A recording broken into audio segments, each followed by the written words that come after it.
Raymond was the first one. I was like instantly in love with him. For example, I remember one of the first things that I told him was that I was from Colombia, and he said like, welcome to Canada. We are all immigrants here. And I was so touched by that.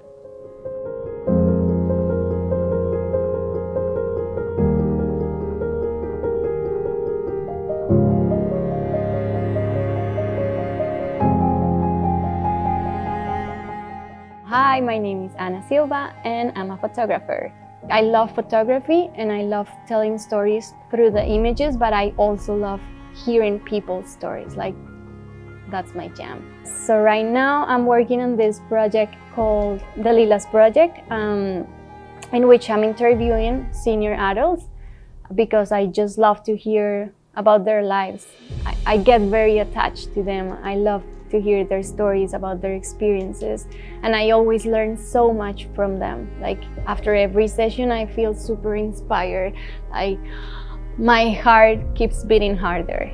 Everything started back in Colombia one day when I was like peeling fruit with my grandmother, and I think it was the first time that I actually talked to her, like for real, and I wanted to know more about her story. And that day I discovered this new side of my grandmother, and I was like, wow.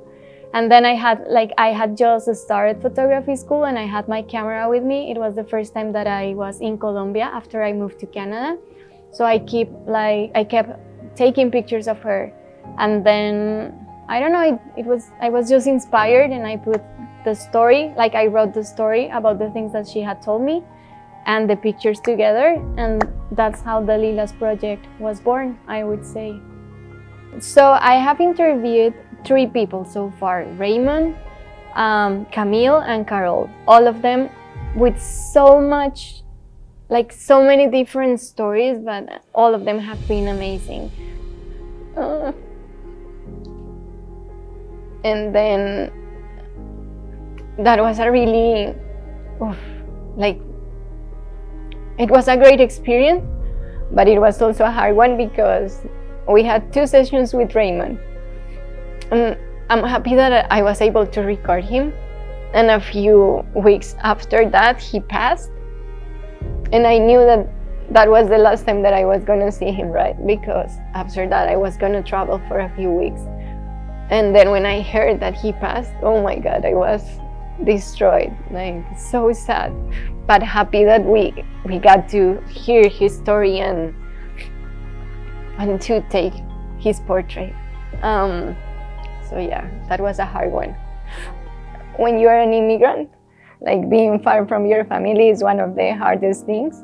So when I work with the senior adults, I always keep, it's like I find my grandmother somehow in them, like maybe when I look at their hands or the stories that they tell, with that longing of the past. Yeah, I don't know, it's just a way that I found to connect with her while being apart. Well, I think that when people see the project, they are gonna be more interested in learning from their relatives.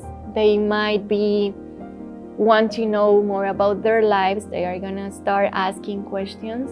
One of the things that I've learned with this project is that time is not endless, and that we are here today, but we don't know about tomorrow, and that we need to to take advantage of the time that we have now and spend time with our loved ones, with our families. That we don't have to wait until we are 90 or we are sick to understand that life, it's about the simple things. Like, you don't need a fancy car, you don't need the biggest house. You just need the smile from the person that is in front of you. You just need to be kind. You just have to enjoy what is around you, like the sun or the smell of the flower or things like that. Because maybe you won't be able to do it tomorrow.